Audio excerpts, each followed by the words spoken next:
ଦେଖିଲ ନା ନାହିଁ କାଲି କଣ ହେଇଛି? ତାହେଲେ କଣ ହେଇଛି ବା? ଏଇ ଯୋଉ ସେଇ ଜଗଣି ଖାଇ ଲିସା ବା କାଲି ମାରିଦେଇଛି ହେଲି ତୁଳସୀକୁ। କଣ ସେଇଟା ଆମ ତାଙ୍କ ଘର ଆଖିରେ ଦେଖାଯାଉନି। ହଁ ବା ତା ଶାଶୁ ତ ଉଠଉଛି ତାକୁ ଘୋଷାଡି କରିକି ପିଟନ୍ତି। ଦେଖୁନ ଚନ୍ଦନ ତ ତୁ ଖାଦ୍ୟ ଅଲଣା ହେଲା କି ଲୁଣିଆ ହେଲା ଜାଣି ଦଉଛୁ। ଲିସା ତୋ ସ୍ତ୍ରୀ କି ମାରିଦେଲେ ତୁ ଜାଣିପାରୁନୁ।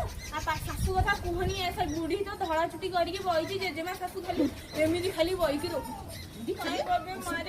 ମାରିଦେଲା କଣ କହିବ କହିଲ? ସେ ଲିସୁ ଚୁପିରେ ଜମା ମରୁଛି ହେଲା କି?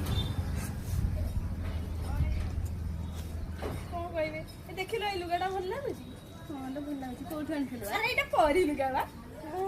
ଦେଖୁନ ଏଇଟା ପରି ଲୁଗା ହେଲା। ଆକାଶ ଏଇଟା ଏଇ ଲୁଗାଟା ପରିକି ଗିଫ୍ଟ ଦେଇଛି।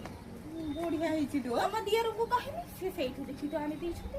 ହଁ ମୁଁ ବି ଆଜି ଯାଇ କହିବା ତ ତମେ ଗୋଟେ ବଧୁ ଲୁଗାଟା ଆଣ। ହଁ ବା ବଧୁ ଯୋଉ ପିନ୍ଧିଥିଲା ଆଣିବା, ମୁଁ ତାକୁ କହିବି ଆଣିବେ।